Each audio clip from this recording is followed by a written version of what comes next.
Hello， 大家好，我係 Lavana， 我係 Jonathan， 我係 Ollie， 歡迎大家收聽我哋今次唔講囉呢個節目啦。咁今日亦都好榮幸有 Ollie 嚟參加我哋呢個節目啦。咁 Ollie 咧就係心健行嘅創辦人啦。咁可唔可以大概同我哋講下乜嘢係心健行先？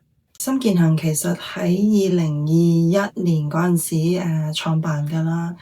咁呢個 idea 係我同我 husband 希望喺社區度係可以提倡有呢個憂鬱症嘅人士可以得到多啲援助咁樣。咁因為其實好多年前喺我有咗第二個小朋友嘅時候，咁我就患上呢個產後憂鬱症嘅。咁因為當其時我嘅工作關係啊，同埋小朋友好細啦，咁我 husband 又要成日都要飛去唔同嘅地方度做佢嘅工作。咁變咗我自己嘅工作嗰陣時係做投訴科嘅。咁變咗我就冇辦法兼顧咁多嘢。咁後尾就患咗呢個病，其實自己係唔知嘅。咁我就係一個比較華人長大個 culture 就係唔會講呢樣嘢。咁無形中我就day in day out 咁就有呢個咁嘅壓力。工作上亦都嗰陣時唔係好興講 mental health， 即係我全公司都係白人嚟啦嗰陣時，咁得我一個華人，咁變咗我係日日都係即係抱住一個好大壓力嘅心情咁樣去做一樣嘢。咁嗰陣時我就發覺因為我哋個部門全部都係做好多投訴啊，或者係幫市民去解決一啲問題。咁但係因為即係久而久之自己冇辦法去理自己個身體。咁於是我就係咧決定就離職啦，即係直情係辭職，因為我覺得自己好似如果唔可以即係照顧好自己嘅身體，我冇辦法去幫助有需要嘅人。咁因為其實嗰陣時我自己都接觸到好多 walk in 嘅華人嘅，咁尤其是學生啊或者背包啊，喺唔同嘅情況裡面，即係有可能係佢哋可能工作上或者係工資嘅問題啊，或者佢哋喺工作上受傷啊，或者喺讀書啊，喺學校嗰方面有一啲不公平嘅對待啊。咁唔同嘅方面咧，佢哋都會向我哋投訴，或者希望我哋可以幫佢哋揾一啲法律嘅援助咁樣。咁可能嗰陣時因為覺得即係我哋始終我以前做嗰個部門係叫 Ombudsman's Office 嘅。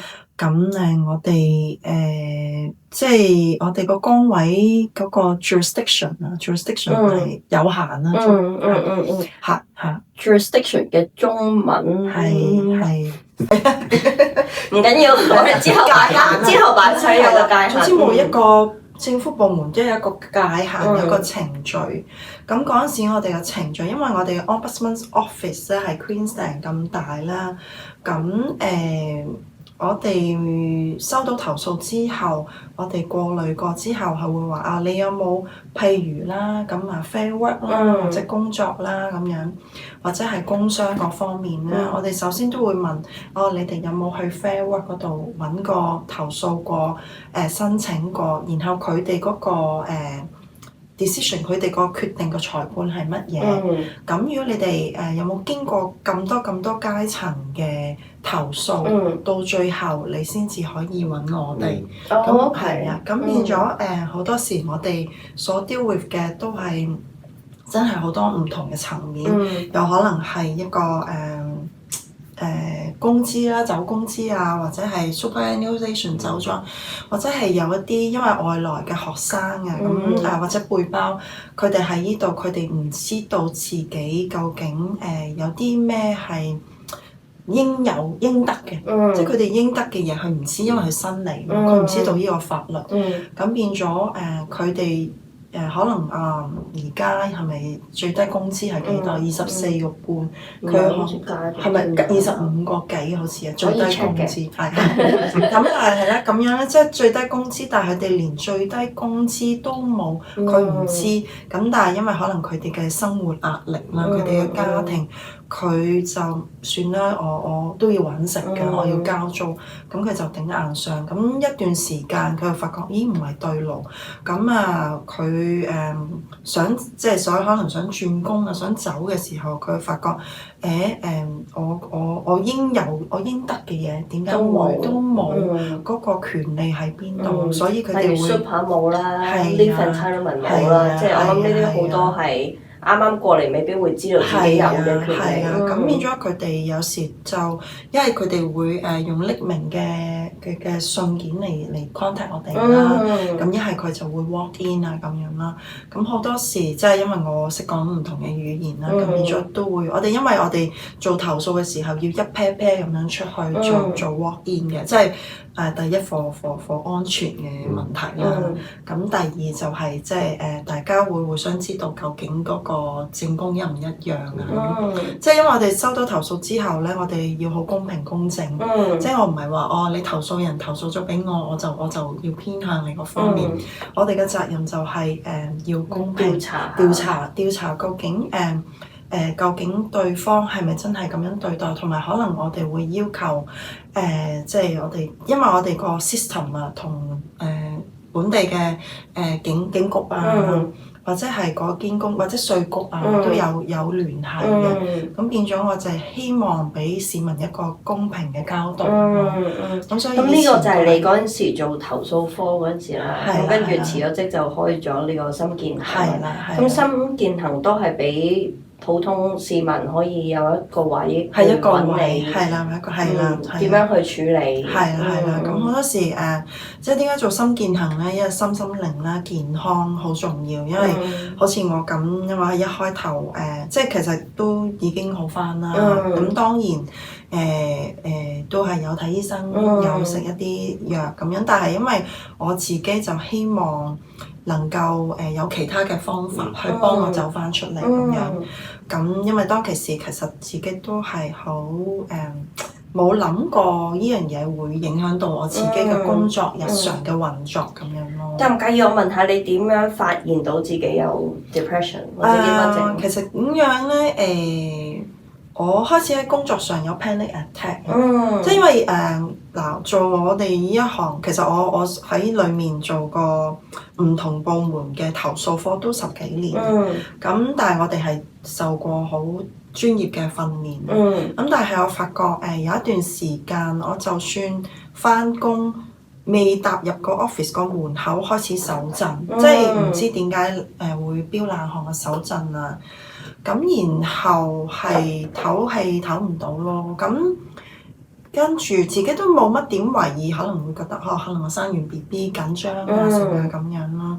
咁然後有一排我阿頭就同我講話Ollie 啊，即係我發覺你係咪近來有啲咩壓力啊？我係一個好有交代嘅人嘅，即係我有一個 take list 嘅，因為我哋每收完一個 case，我哋都會一個 check box，究竟做咗呢樣嘢，出咗嗰個文件未啊？有冇回信啊咁樣？咁因為嗰陣時我已經係做緊 part time 嘅啦，咁但係我哋 part time 嘅工作量都好似 full time 咁樣，咁我就係啦，咁啊咁啱有一日我頭就拉我埋Ollie，你咪近來係咪好多壓力啊？我好似覺得你近來好似漏咗做一啲嘢咁我話上個星期唔似平時嘅你啦，唔似平時嘅你。咁我平日好少，即係我情緒，因為其實我哋嗰行嘅情緒係要好壓住，我哋因為我日日都 deal with 好多唔同嘅 client，咁但係我突然間就爆喊，我未試過喺公司咁樣，即係我係控制唔到嘅。係啦，我係咁，好對唔住，我冇諗過，我即係我頭都會好 shocking，咁樣咯。咁我後尾發覺我開始記憶力有問題，出現咗問題。咁於是我諗係一個啦，手震啦 panic attack 啦。記憶力出現問題啦，同埋係控制唔到自己嘅情緒，同埋我哋嗰個部門真係壓力好大，接完一個 call 之後，打完個 case，然後就另一個 call，變咗同埋全部都係負面嘅嘢，係咪？因為即係可能呢個又即係全部可能都已經投訴無門啦，佢可以做晒，佢可以投訴，即係好似你話 Fair Work 咁，佢都已經去過晒啦，問過曬啦，都冇人幫到佢先去到你哋嗰度，咁所以嗰個客或者嗰個 client 嘅情緒都已經真係好低落，或者好 frustrated 好猛，先去到你嗰度，然之後去到你嗰度又拋咗成個情緒俾你，咁你又接住晒佢，咁所以你都會好辛苦。係啦，咁雖然我哋工作嘅時候係有 supervision 成嘅，咁但係唔係日日咯，有時政府係我哋係有安排每一個星期。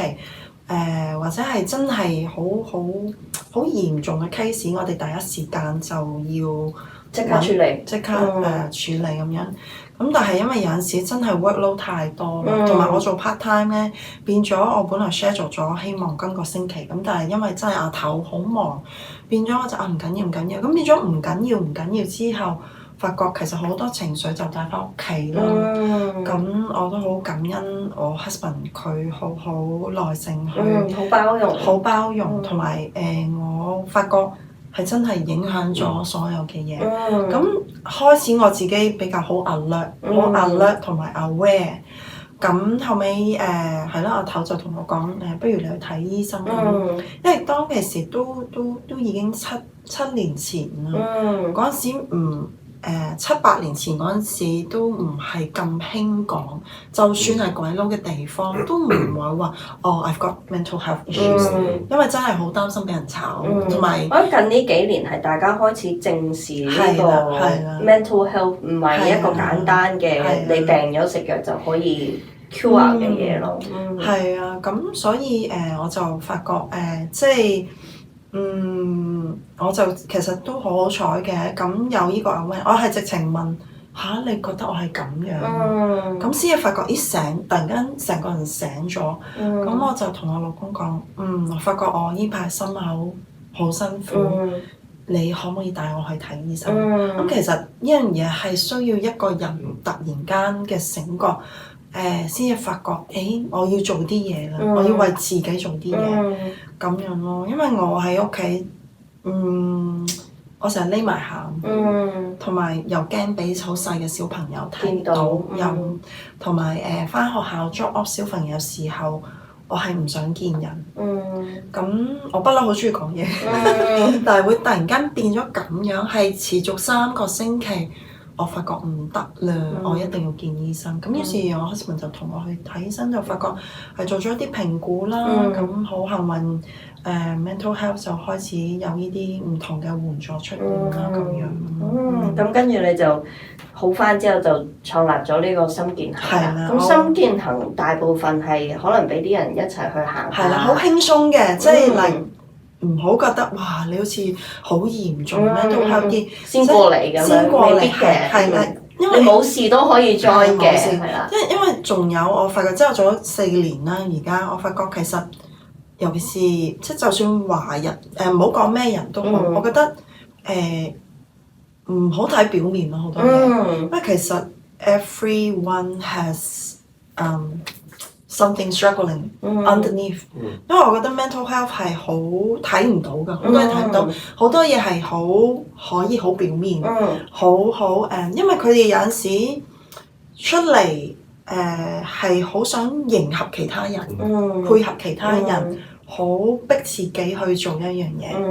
咁但係其實可能我真係做咗咁多年調查科啊、投訴科，咁即係會感覺到咯，我自己會感覺到。咁佢可能會話之後行完之後好輕鬆咁行完個圈之後，佢話安怡啊，其實我有啲 struggle，我可唔可以揾你傾下咁樣？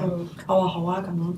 咁而嚟到嗰啲咧，咁唔係個個都係咁樣嘅。咁又或者佢哋可能喺佢哋生命中經歷咗一啲嘢，佢走翻出嚟，佢好希望能夠經過呢個平台幫助有需要人，咁樣咯。咁又或者佢係一個照顧者，佢平日冇佢照顧嗰個人可能係有 disability。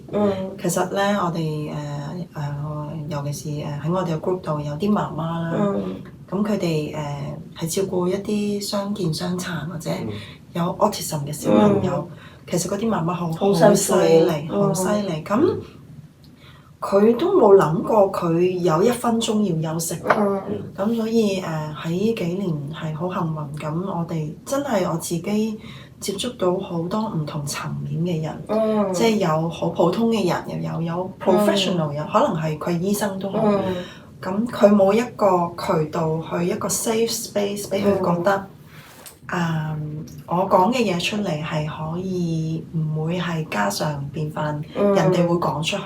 即係我每一次 opening 我都會話，我希望我哋喺度所講嘅嘢 stay with the group，同埋唔好 judge 人哋，因為其實你唔知人哋發生緊咩事，唔好用一個眼鏡去睇佢。咁心健行聽落都幾似個 support group。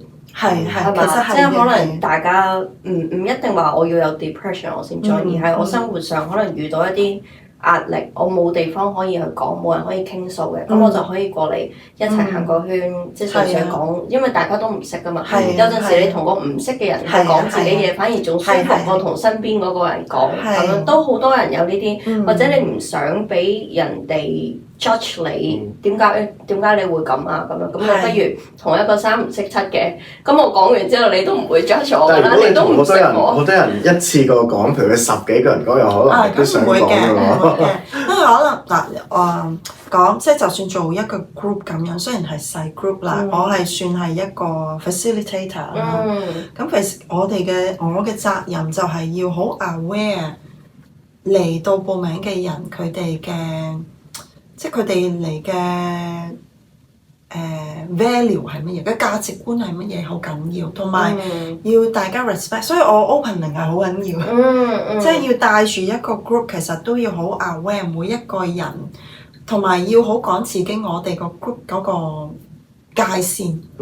要好講自己嘅界線，同埋咁即係唔係話個個第一次就要 share 嘢嘅，所以我就話。冇緊要啊，行咯，起碼你會覺得有個人喺你身邊咯，即係唔好。其實有陣時，甚至乎你去呢啲，你唔講，你唔分享自己嘅，但係你知道有個人同你一齊行緊，咁可能都係有人哋一個 comfort。係啦，原來有人都經歷過一啲咁嘅嘢，點樣走翻出嚟？咁我覺得係好有用，因為可能我自己開始係好有用。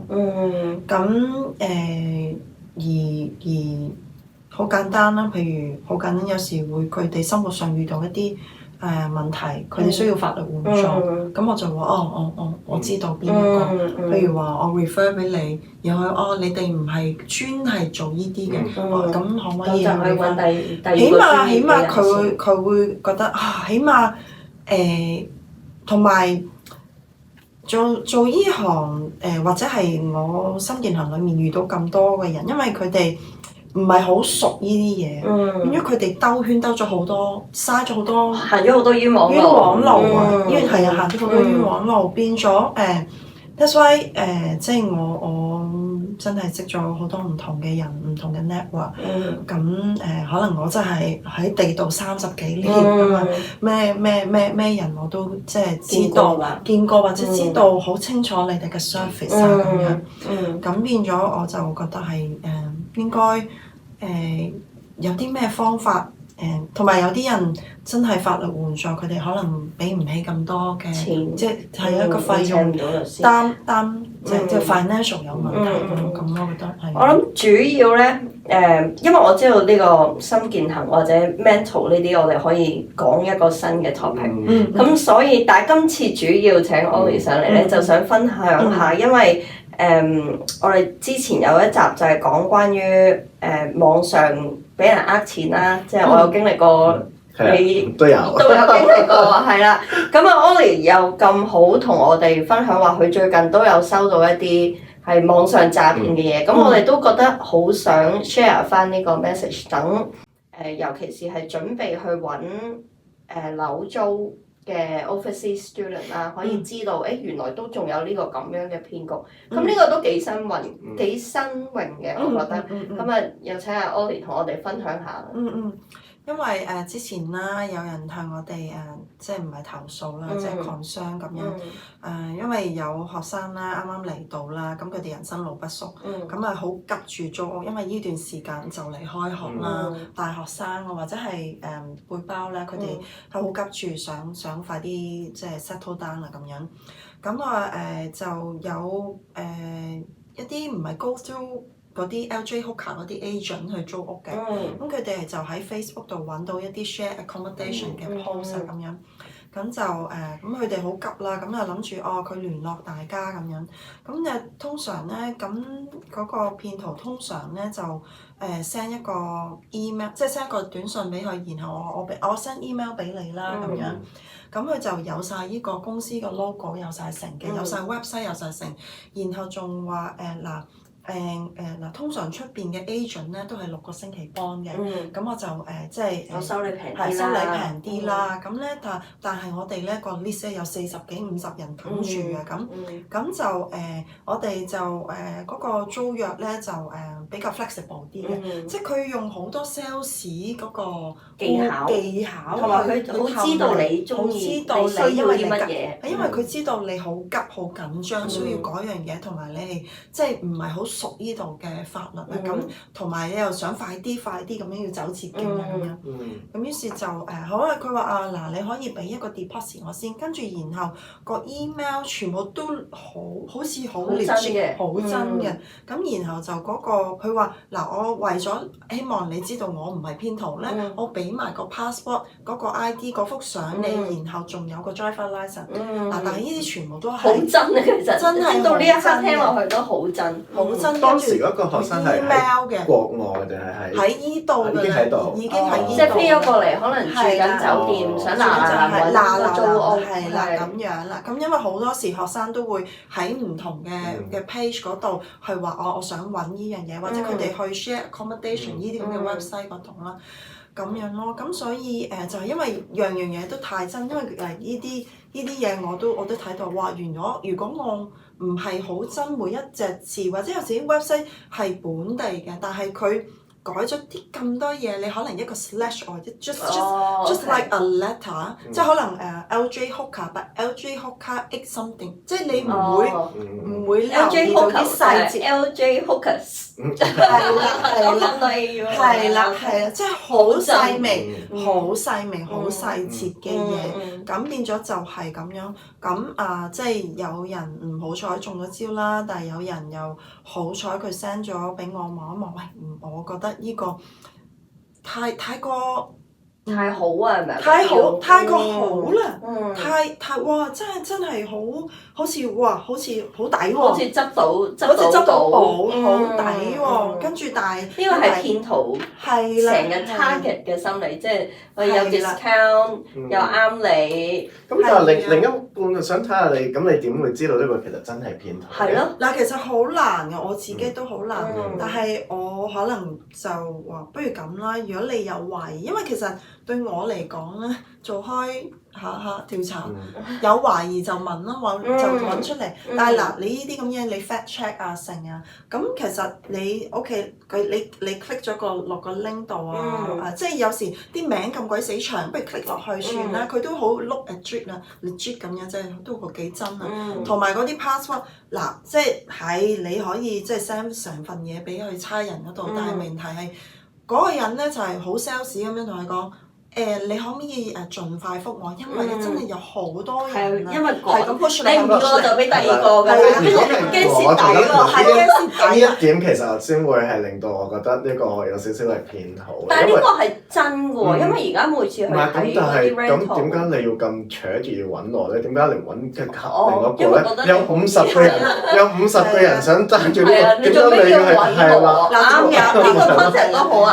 嗱，仲有咧，佢會打電話俾你嘅，即係即係你做咩要搶我？係啦，你50個你唔使搶我啦，我又唔係嘅，我人哋係咯，即係因為好啱，我覺得。係啊，但係即係佢即係我諗 sell， 即係佢真係用 sales 嘅心態去 sell 俾你，同埋咧佢哋唔係一個人去揾你嘅喎，即係佢可能攞咗你嘅，即係你話哦好啦，我有 interest 啊，我俾個電話你啦，咁佢攞咗電話之後，佢可能我想 follow 個 email， 我唔知你係咪真係有。你之前有揾過我哋，係啦，做個 follow，係啦，你唔使 follow 我啦，你都有50個人，你去揾咁多，呢個一定係你心態啊！呢個肯定係你揾我做咩啫？係啊，咁但係即係我諗有時啲人急嘅時候就要快啲，同埋當局者迷啊！我覺得，即係如果我係一個留學生，我啱啱過到嚟，我下個禮拜開學啦。咁第一我要承擔緊嘅係我而家住緊酒店嘅費用，嗰個唔係平喎，每晚可能200蚊、300蚊。咁我梗係急住想揾樓㗎啦。咁我急住揾樓，每次我去排 open house 嘅時候，或者 open home 嘅時候，又見到50個人喺度排緊隊，咁我又會聽落去，誒都嚟住喎，都真係有50幾個人排緊咁樣，又好似好合理。咁我又趕，我又等錢使。係啊。咁咪索性我俾你啦，你又俾埋 ID 我，收入正常嘅程序 check 咗又啱嘅，咁理論上信都係合理嘅。同埋有時咧好多嘢咧，佢哋因為覺得啊，我自己搞得掂㗎好多嘢，係嘛？又唔想問其他人，唔想問問爸爸媽媽，係陣間佢有我，有時即係咁樣，係啊，就係捉住晒所有醫生。因為問阿爸阿媽嘅話，佢哋係咪真㗎？邊有咁大隻蛤乸隨街跳啊？你不如你 check 咗先啦，咁但係你嗰邊嘅心理心咯，我 check 得嚟我冇咗咯喎，咁我係咪應該俾咗錢先咧？咁樣，跟住幾百蚊又唔係多，我不如俾咗先啦。咁我邊知啊？心諗啊我覺得幾百蚊，反正我呃咗你，你都唔會追㗎啦。係。跟住警察又唔會查㗎啦。其實有時可能我哋啲客都以為我哋係騙，即係邊有咁大隻蛤乸隨街跳啊？不成功不收費係唔係㗎？香港係非法㗎喎呢樣嘢。我其實都有個客之前都應該係咁樣，就係因為覺得香港好多會覺得呢樣嘢係假嘅，不過呢個我哋可以。係啦，咁其實最近香港電視都講緊關於撞車賠償嗰啲嘅香港騙局，係啊，都係講緊即係你求其撞完，跟住之後睇醫生，唔知睇夠10次20次咁，跟住同佢點樣捉到咧？係因為有同一批俾人睇到係睇同一間律師樓。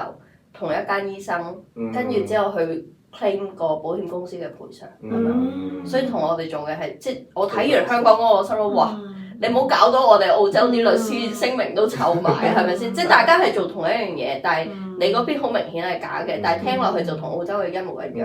咁我係香港人，我過到嚟聽到一模一樣嘢，我就好自然會好 cautious，會覺得喂，啱啱東張西啱啱某 TVB 嘅節目先播完，講緊話呢樣嘢係假嘅。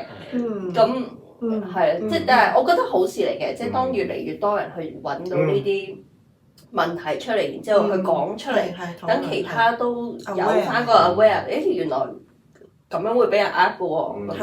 係同埋佢哋唔係一個即係背後係一啲集團去操控，係操控嘅。咁其實咧，佢唔單止一個人去揾你，佢話啊頭先咧，我個同事咧揾過你，我揾過你㗎啦。咁佢會係一日咧用唔同，即係喺唔同嘅時間都，即係佢係成個故事已經自己編排晒出嚟啊！有埋 manager， 係啊，有 manager， 有 staff， 喂，同我上次公開嗰個，又有警察，又有 manager， 有普通 staff， 即係成個部門真係聽落去好 legit。我而家係啊，好犀利啊！我覺得係啊，所以其實就即係有時我成日覺得咧，太急做一啲嘢未必係好事，同埋即係 make 一個 decision， 同埋即係真係唔有懷疑嗰一刻你有懷疑你就停就諗下諗清楚先，係咪需要咁急去做一件事？因為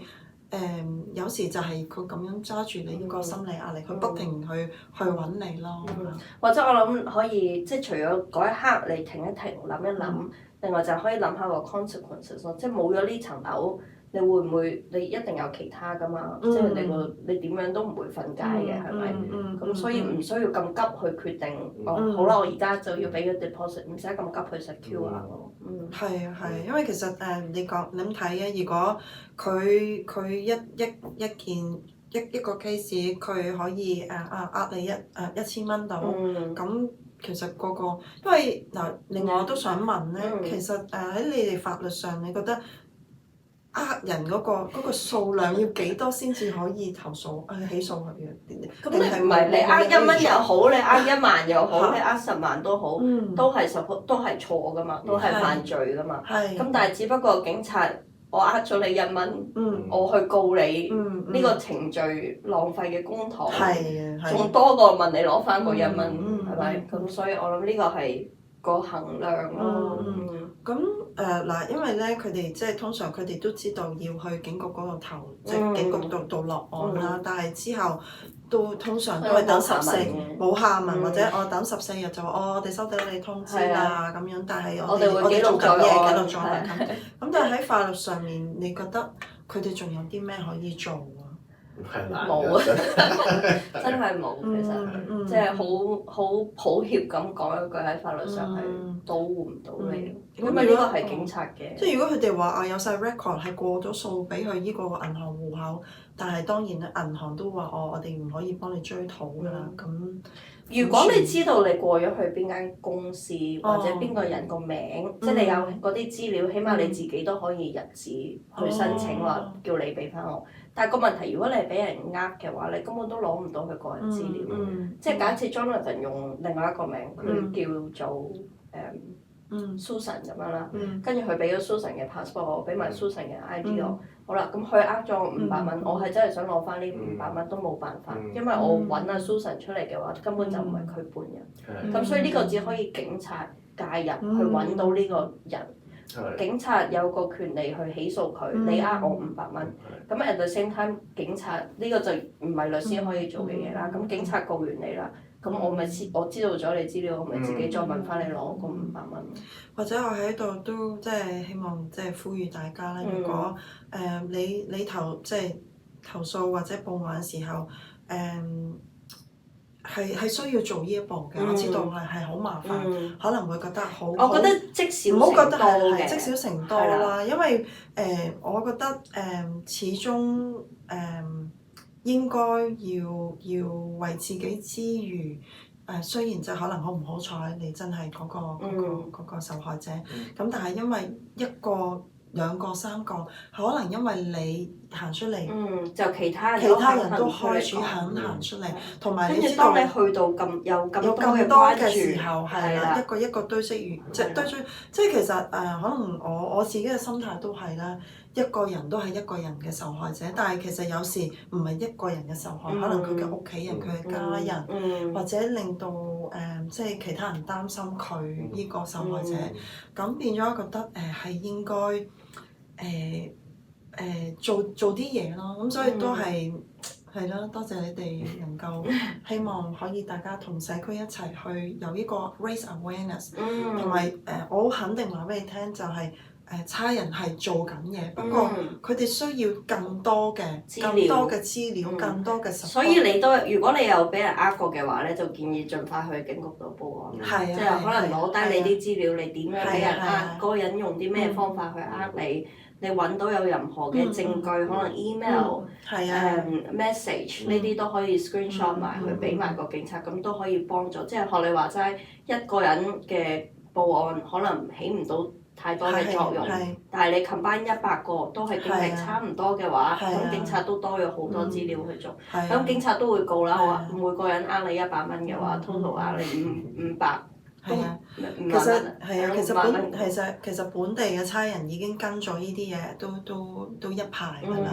只不過係幾時可以？係啊，可以係啊。我諗另外仲有我最近，因為出完第一個嗰個 podcast 關於 online scam 咧，咁另外都有人同我講就係話。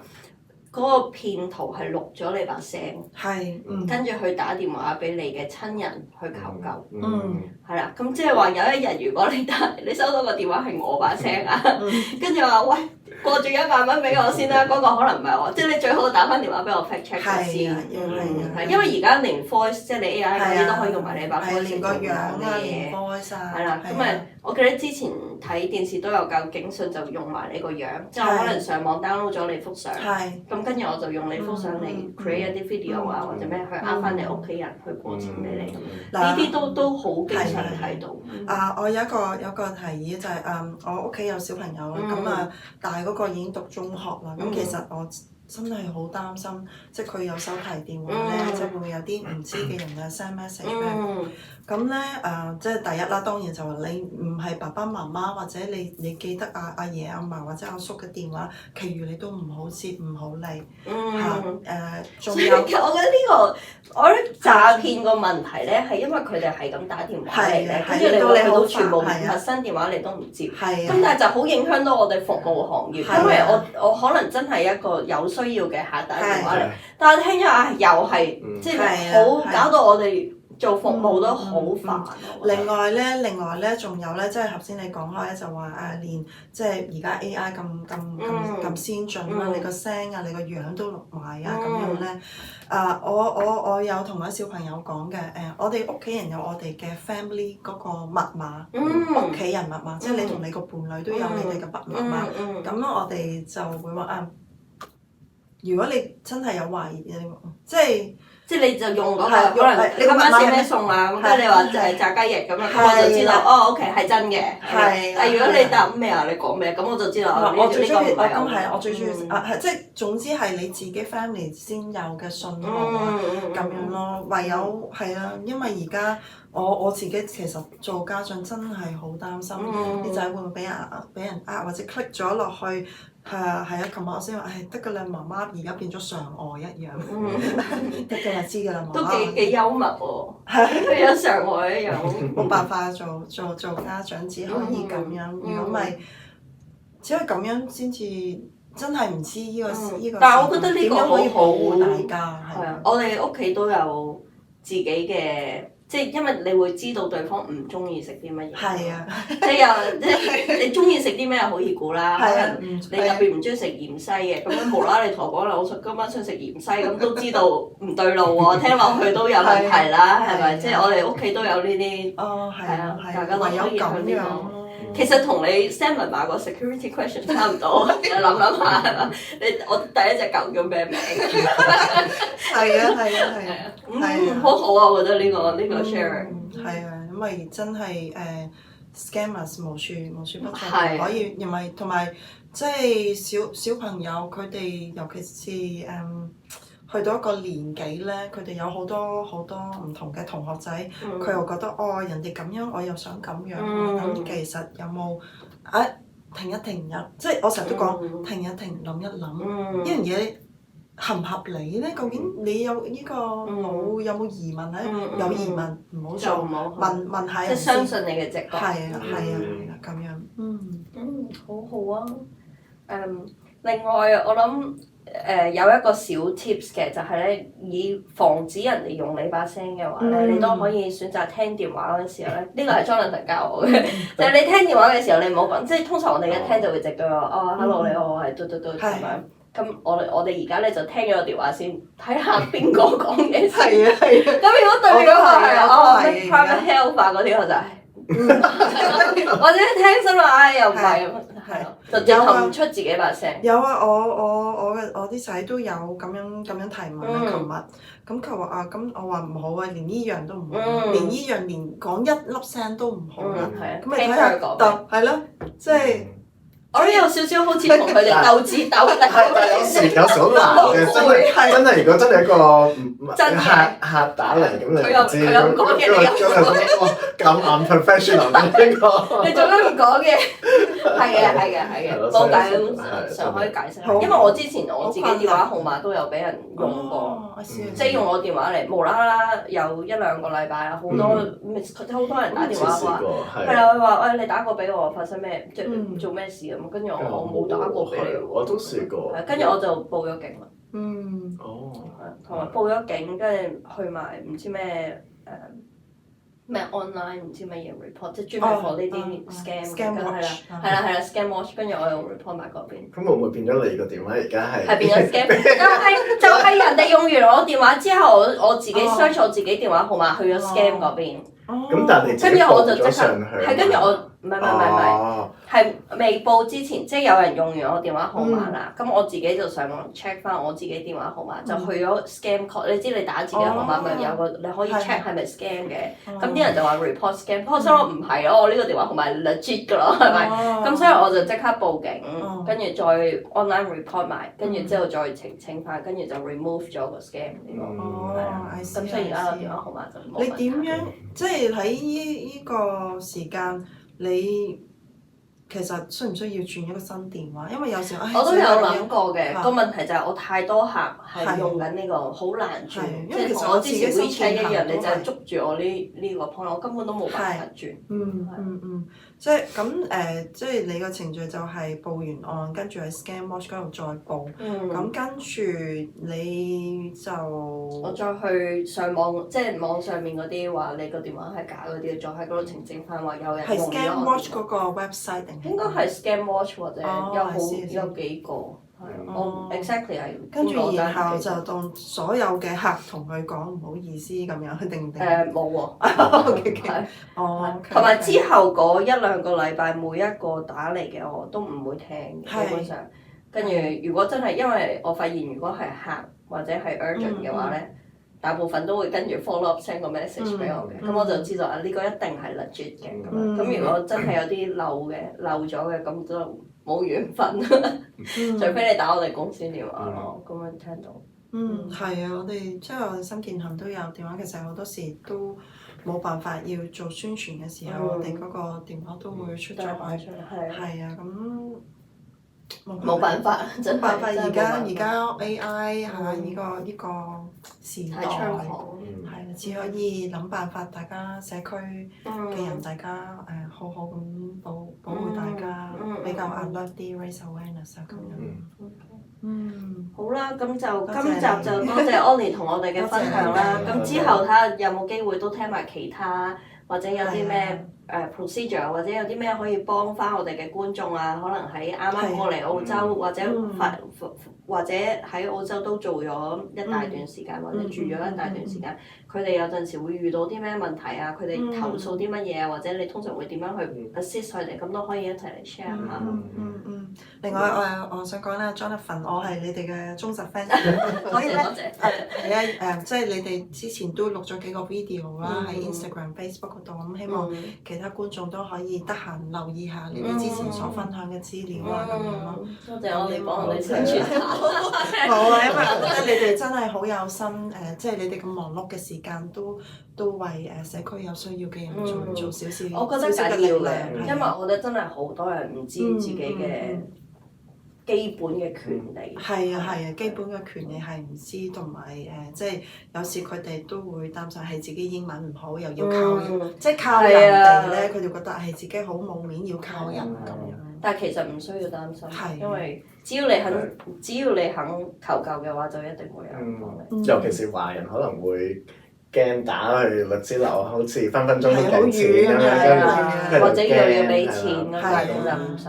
好多律師樓你打第一個電話過去，基本上唔收錢。循例問咗先咯。係啊。佢話要收錢，你咪 cut 佢先。好啦，咁今集就差唔多啦，thank you，下次見。拜拜。